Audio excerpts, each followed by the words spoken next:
Fala galera, beleza? Sejam bem-vindos a mais um vídeo no canal Microminds.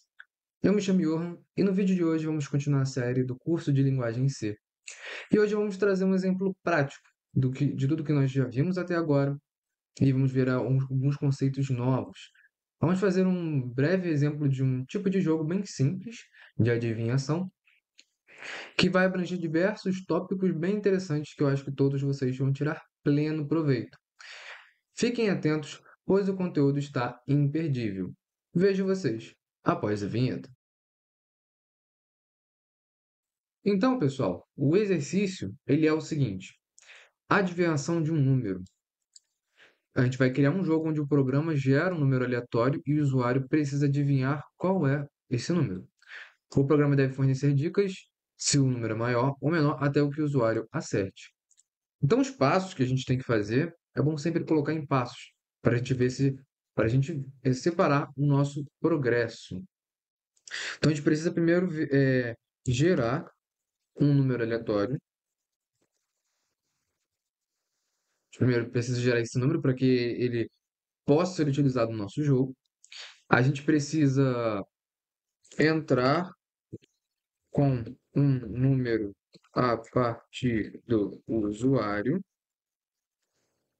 comparar o número do usuário ao número sorteado, e depois a gente precisa informar ao usuário as dicas e depois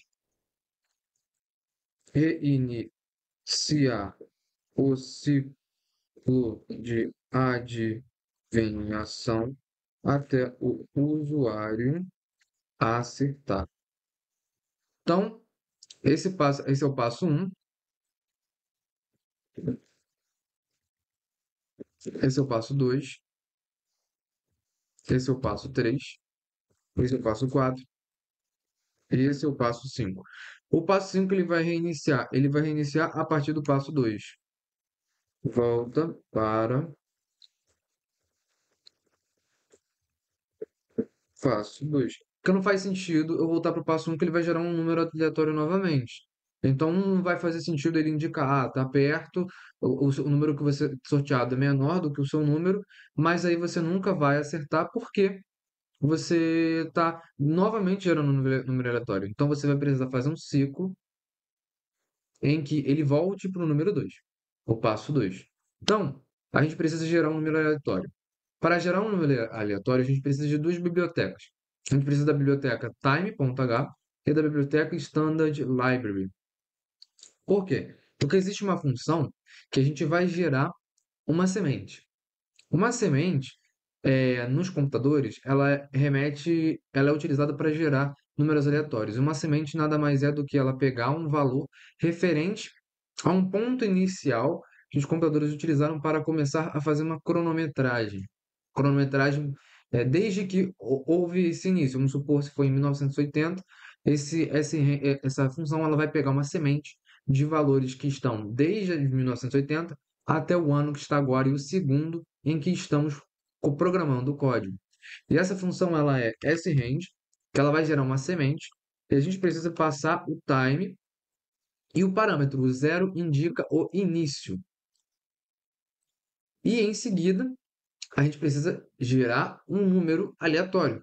Para gerar um número aleatório, a gente vai fazer um exemplo aqui, a gente não usa números com casas decimais, somente com números inteiros. A gente pode basicamente pegar um número inteiro.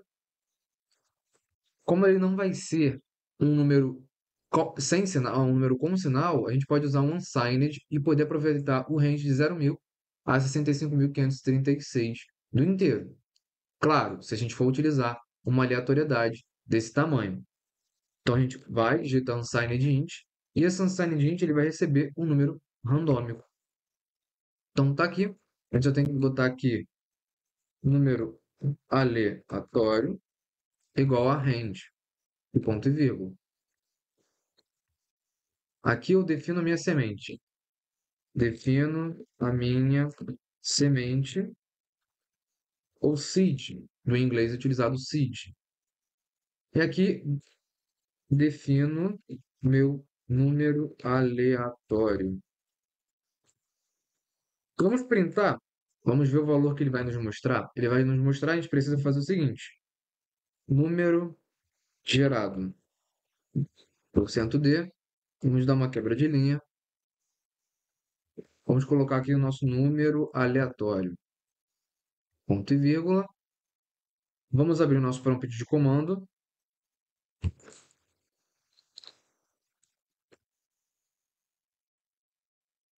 Aqui ele abriu direto aqui nessa pasta, eu queria que ele abrisse aqui na aula 4. Vamos vir aqui na página do nosso projeto.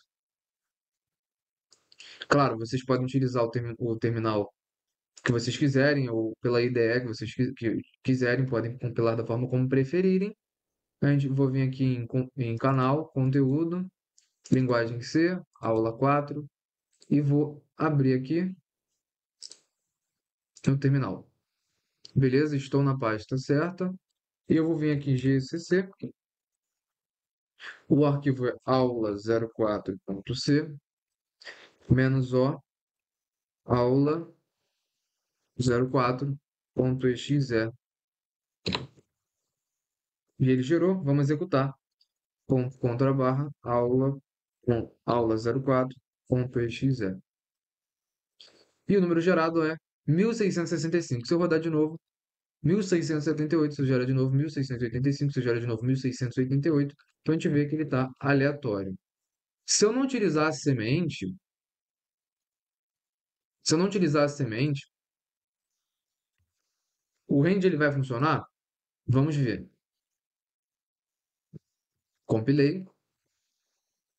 41, 41, 41, 41, 41. Então ele gera um número pseudo-randômico, que a partir do momento que a gente compila, ele gerou esse número. Se a gente compilar de novo, ele gerou o mesmo número. Então, esse range sem a semente, ele vai gerar um número pseudo-randômico. Parece que é aleatório, mas na verdade não é. Se a gente executar novamente, vai ser o mesmo número gerado. Porque o sRange ele se baseia no tempo acumulado pelo computador. Então, se o seu sistema ele possui um temporizador, no caso, sistemas embarcados que não possuem temporizador teriam que utilizar o número pseudo-randômico, porque sem utilizar a semente. Ou teria que utilizar um outro processo para poder gerar uma semente, caso não tenha um relógio em tempo real. Já os computadores eles possuem relógio em tempo real, então eles conseguem definir a semente baseada no tempo inicial de contagem de todos os computadores. Então, como curiosidade, a partir do momento que a gente passa para o nosso sRange, o sRange ele vai ser um gerador de sementes. Quando a gente passa o argumento time zero, a gente está pegando o nosso tempo atual, porque ele está pegando desde o tempo inicial, que eu falei, da cronometrada pelos computadores, ele pega o tempo em que a gente está, que ele está cronometrando na hora atual, ele vai gerar, fazer com que a função range seja sempre diferente, porque toda executa o programa, ele vai lá na sRange time zero e vai ver que o segundo é diferente. Então ele vai gerar um número aleatório diferente por causa disso, porque o tempo passou, entendeu? Então é basicamente por causa disso. Então voltando aqui, a gente já consegue gerar um número aleatório. Então a gente já passou pela etapa um. Então aqui, ok, passamos pela etapa um, que foi gerar um número aleatório.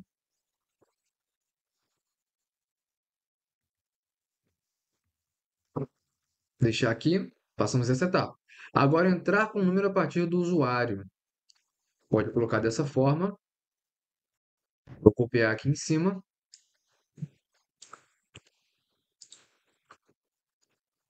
A gente pode botar um cabeçalho. Essa parte a gente comenta, porque a gente não vai mostrar um número aleatório. A gente só está vendo, viu que realmente estava funcionando. E a gente vai fazer o seguinte, a gente vai botar o cabeçalho no nosso jogo. Eu gosto de colocar um conjunto de traços, depois fazer o nosso cabeçalho. A gente tem que quebrar uma linha antes. E aí colocar jogo de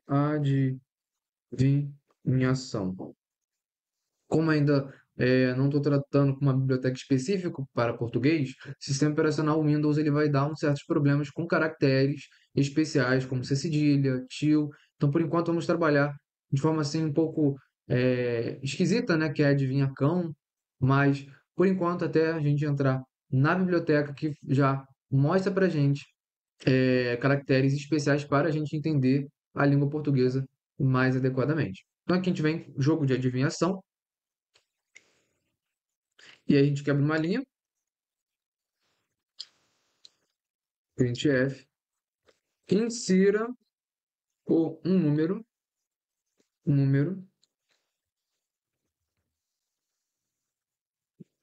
insira um número, vamos botar entre 0 e 99.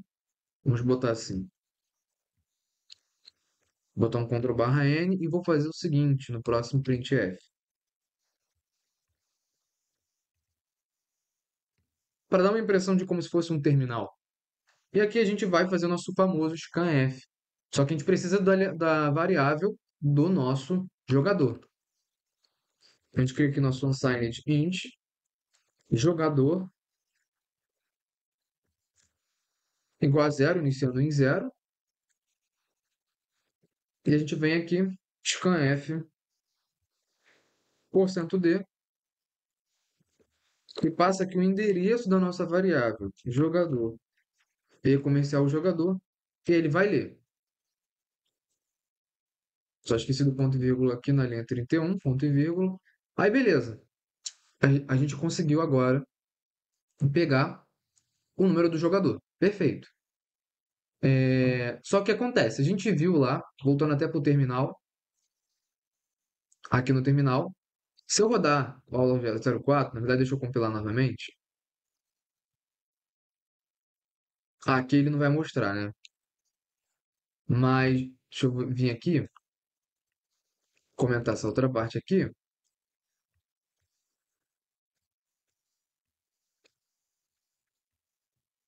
Tá vendo aqui que ele tá pegando vários números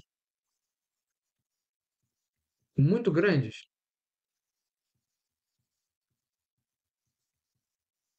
Mas a gente está trabalhando com um número de 0,99. Claro, a gente poderia estabelecer um limite qualquer, de acordo com a complexidade do nosso exercício, mas para a gente conseguir acertar com maior facilidade, vamos trabalhar de 0,99. Mas a gente precisa delimitar o nosso range. Para a gente fazer isso, basta a gente colocar o nosso porcento e botar o range que a gente quer, ou seja, 100. Ou seja, vai de 0,99. Por quê? Esse comando aqui, ele pega o resto. Então, ele vai pegar o número gerado aleatoriamente, vai dividir por 100 e vai pegar o resto. O resto é o que vai ser armazenado no nosso número aleatório. Vamos compilar? Estão vendo aqui.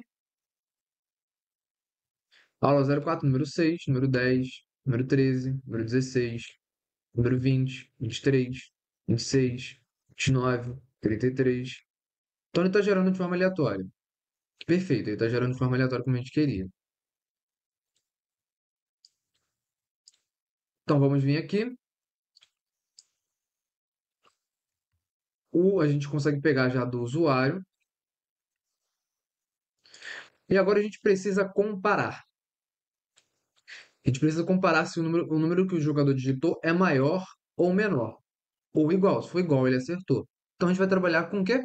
Com as nossas condicionais. A gente viu com if, else if e else. Então, se o valor que o jogador digitou for maior que o número aleatório, a gente fala assim, printf, seu número é maior do que o número sorteado.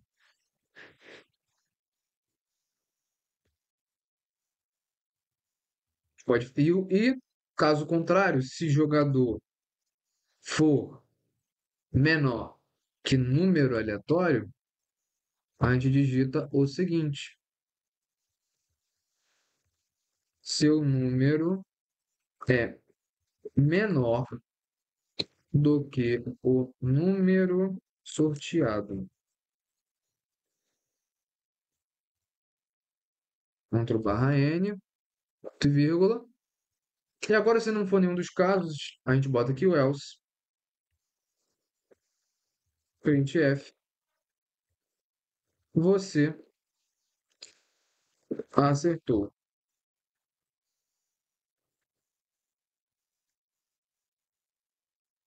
Pronto, uma comemoração, uma quebra de linha, e a gente termina o programa. Só que acontece, se a gente compilar do jeito que está, o que que vai acontecer? Jogo de adivinhação. Ensina o número de 0,99 para 25.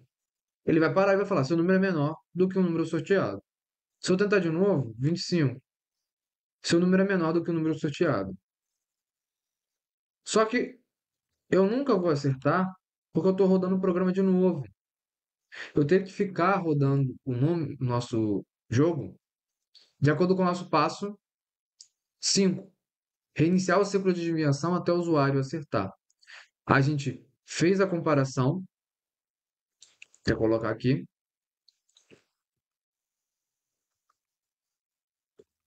fez a comparação e indicou para o usuário as dicas. Só que agora falta, caso ele não acerte, a gente tem que voltar.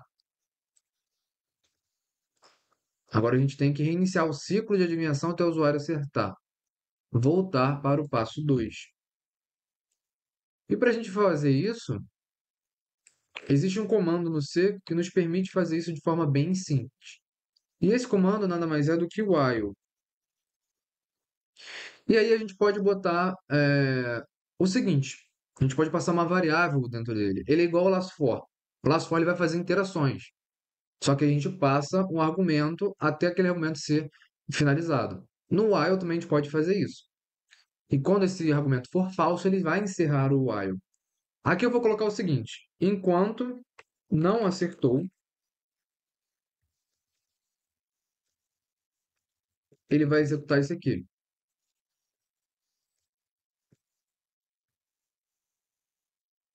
E isso aqui também.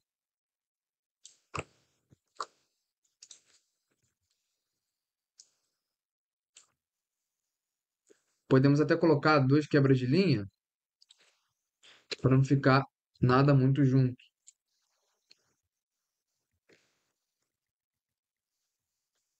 E é claro, essa questão aqui o do jogo, da questão da formatação, vai de cada um para deixar mais otimizado, que eu estou fazendo em tempo real com vocês. Eu só estou mostrando aqui a lógica para inserir o argumento do while. O while a gente também poderia fazer da mesma forma, enquanto i for menor que 10, aqui a gente só precisa passar a condição dele. É como se fosse o if, só que ele vai fazer um loop até essa condicional for false. Então ele vai testar se isso aqui, esse não acertou, ele é verdadeiro, ele continua. E aí a gente precisa de uma variável para isso. Para isso eu vou botar um unsigned char, acertou igual a zero. Ou poderia ser um booleano. Aqui ele está igual a zero. Quando que ele vai acertar? Ele vai acertar aqui, ó. Acertou igual a um. Então, quando for um, a partir do momento que ele termina de executar tudo que está aqui dentro, ele volta para cá. While acertou é falso, ou seja, não acertou. Não, ele acertou porque acertou é um. Ele vai sair no nosso loop while. Então, vamos ver aqui como ficou, se tem alguma coisa para a gente ajeitar nos prints na tela. Vamos observar aqui.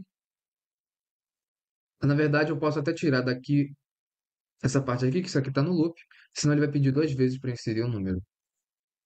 Então vamos lá, vamos compilar. Jogo de adivinhação. Sim, um número entre 0 e 99. Vou começar com 25.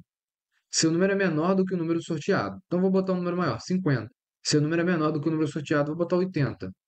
Se o número é menor, então vou botar 90. Se o número é maior, então vou botar 85. Se o número é maior, vou botar 82. Você acertou. O número era 82. Vamos rodar mais uma vez para ver se ele está realmente aleatório. Vou botar 20. Se o número é maior, vou botar menor, vou botar 80. Se o número é maior, então entre 20 e 80, a gente tem 60 números, eu quero 30, então vou botar 50, que 50 está entre 20 e 80 com a mesma distância. Se o número é menor, então vou botar 60. Seu número é menor, 70 é maior. Então, 65 é maior, 62 é menor, 63. Então, é 64. Você acertou. Seu número é 64. Então, perfeito. Então, aqui está funcionando perfeitamente. Então, ele só para de continuar a fazer esse fluxo de repetições quando a gente realmente acerta. O que eu botei a printf, você acertou. A gente pode até colocar um esquema de pontuação.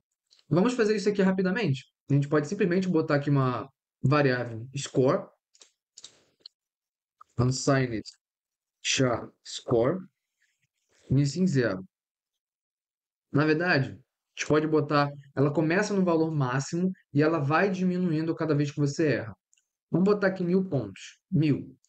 E toda vez que você erra, você diminui sua pontuação.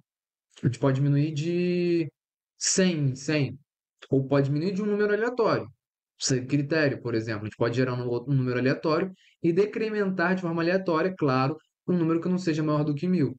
Mas vamos colocar aqui que o usuário vai perder 20 pontos.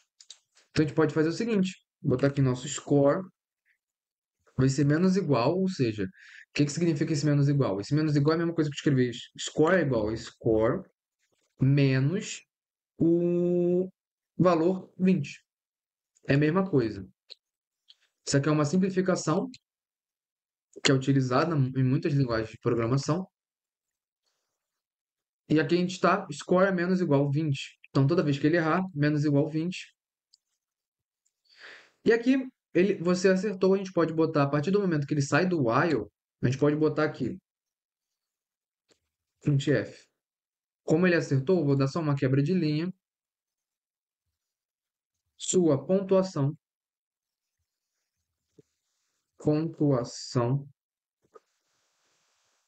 foi 2 pontos, por cento de score. Eu botei aqui unsigned char, mas tem que ser unsigned int para caber os 1.000 pontos. E eu vou printar aqui o score. E a gente pode botar aqui, ó, jogo de adivinhação, printf, sua pontuação inicial é de 2 pontos, por cento de, Ctrl barra N, aqui foi um D maiúsculo, a gente bota aqui score. Para ele saber que ele começa com 1.000 pontos, ele vai perdendo aos poucos. A gente pode até printar o valor que ele está tendo conforme ele vai errando, mas isso aí são questões de melhorias. Então, vamos pegar aqui, ele está decrementando a cada 20, aí aqui ele acertou, e aqui o score. Vamos ver aqui no nosso terminal, aqui, a gente vai compilar e vai executar. Jogo de adivinhação, sua pontuação inicial é de 1.000. Insira um número entre 0 e 99. Vou ensinar ele 50. Seu número é menor do que o número sorteado. Eu já perdi 20 pontos, 80. Seu número é menor do que o número sorteado, 90. Seu número é menor, 98. Seu número é maior, 95. Seu número é maior, 92. Acertei. Sua pontuação foi 900. Vamos ver se você chegou mais perto dessa vez? Vamos começar com 50 de novo. Seu número é menor, vou começar com 98. Seu número é maior, vou botar agora 80. Seu número é menor, vou botar 90. Seu número é maior, então 86. Será que é 86? Não é, é maior. Meu número é maior, então teria que ser 84. Seu número é maior, 81. Seu número é menor, 82? Não, 83. Então vem aqui, eu errei mais vezes. Minha pontuação é 840. Então a gente conseguiu aqui, com um simples enunciado, fazer um jogo até que interessante. Um jogo simples, claro, mas jogo aqui que envolve o conceito de números aleatórios, semente, baseado no tempo do nosso computador, o tempo atual do nosso computador. A gente gerou um número aleatório entre 0 e 100. A gente pega o valor do usuário, utilizando o scanf. A gente tem print na tela dos nossos valores. E a gente tem aqui as condicionais, vendo se o número é maior ou menor, indicando dicas para o usuário e ficando num loop até ele acertar, utilizando o comando while. Então a gente vê aqui o poder do comando while, assim como a gente viu o poder do comando for. Vendo assim, ele só é encerrado a partir do momento que essa condição ela é falsa. E um adendo, a gente vê aqui, a gente vai pegar números de 0 a 99. Não faz muito sentido utilizar um unsigned int. Eu estou ocupando um espaço na memória de 16 bits, ou seja, 2 bytes. Na verdade, neste caso, como é um unsigned int, não um unsigned short int, eu estou pegando 4 bytes. Se fosse um unsigned short int, estaria pegando 2 bytes. Então, a gente está pegando um tamanho desnecessário. Então, se vai dizer assim, por que eu não uso um unsigned char? É uma coisa a se pensar. Enquanto a gente está realizando um projeto, a gente pode pensar justamente no tamanho da nossa variável. E aqui é o nosso unsigned short int. Vamos compilar novamente só para ver funcionando. Vamos lá, o número tem 0 a 100. Seu número é maior, 25. Seu número é maior, 10. Seu número é maior, 8. Seu número é maior, 1. Seu número é maior que o número sorteado, então foi 0. Sua pontuação foi 0. Então, por algum motivo, deixa eu verificar aqui. Pessoal, o erro, na verdade, estava no seguinte, na declaração da variável. O que acontece? A variável, quando a gente define ela normalmente, desta forma, a gente e a gente não define esse argumento static, está dizendo que ela pode ser sujeita a ser recriada, a esse espaço da memória ser recriado. Então, o que estava acontecendo? Quando ele entrava aqui dentro do loop, aqui o score ele era 1000, e a partir do momento que ele entrava dentro desse if, ele passava a ser 0 e decrementava 20, então ele ficava em menos 20. Então, como era um unsigned, ele voltava lá para o valor de 65 mil e pouco. Então, o que a gente faz? A gente utiliza o atributo static para dizer que essa variável não vai ser destruída, ela é estática. Então, a gente consegue manipular esse valor aqui de 1000 e ir decrementando. Então, a gente consegue observar aqui no nosso jogo, insira um número entre 0 e 99, 50. Você está com 980 pontos, seu número é maior do que o número sorteado. Eu entrei com 50, vou botar agora 20. Seu número é maior. Eu vou entrar com 10. Seu número é maior, vou entrar com 0. Acertei. Sua pontuação foi 940. Então, essa foi a correção referente ao que a gente viu aqui do nosso código. Então, é sempre importante, diante de uma situação, a gente sempre fazer o debug, utilizar o printf ao nosso favor, para a gente analisar possíveis falhas no nosso código. Vocês viram aqui que eu, em certo momento, eu tive aqui um erro e eu precisei analisar colocando printf aqui dentro. Não mostrei para vocês, mas eu coloquei printf aqui antes de apresentar essa conta e depois de apresentar essa conta. Eu vi que estava mostrando 0 e depois menos 20. Então, a gente já via aqui um novo comando que é o static, que ele não permite com que a variável seja destruída, ou seja, seja recriado, aquele endereço de memória ele seja limpo e depois seja atribuído de novo a essa variável esse endereço de memória. O que acabou acontecendo é que foi limpo esse endereço de memória com valor 0, que é o que estava prejudicando a gente e tirando todo o sentido da nossa pontuação. Então era isso pela aula de hoje, pessoal. A gente viu bastantes conceitos, mas aplicáveis, como a gente viu, com um jogo bem interessante. Eu acho que fica assim bem mais interessante para o pessoal entender e poder ver a aplicação de uma linguagem de programação. Claro, há diversas possibilidades. O while ele não só permite essa interação. Ele é um argumento que a gente utilizou para fazer um loop, ou seja, um laço que ele só é interrompido a partir de quando uma condição deixa de ser verdadeira e torna-se falsa. Então, a gente viu diversas coisas, como, por exemplo, uma variável do tipo estática, questão de endereço de memória. Vimos também como deixar apresentável um print num terminal, e também números aleatórios. Números aleatórios serão muito importantes para diversos projetos que nós venhamos a fazer no futuro. Então, na próxima aula, nós vamos continuar com o nosso conteúdo, utilizando um outro argumento que também pode ser utilizado para laços de interação. Então, esse foi o conteúdo da aula de hoje. Na aula que vem, nós vamos ver alguns exercícios com os nossos comandos if else, alguns outros exercícios para a gente fixar e ver a aplicação. E em futuras aulas, vamos dar continuidade com mais comandos da linguagem C e mais um comando que faltou para o laço de interação. Como a gente, por exemplo, já viu for e já viu while, falta mais um laço de interação e a gente vê isso nas próximas aulas. Então, peço novamente que vocês se inscrevam no canal, deixem o gostei e não esqueçam de compartilhar o vídeo. Então, nos vemos na próxima aula.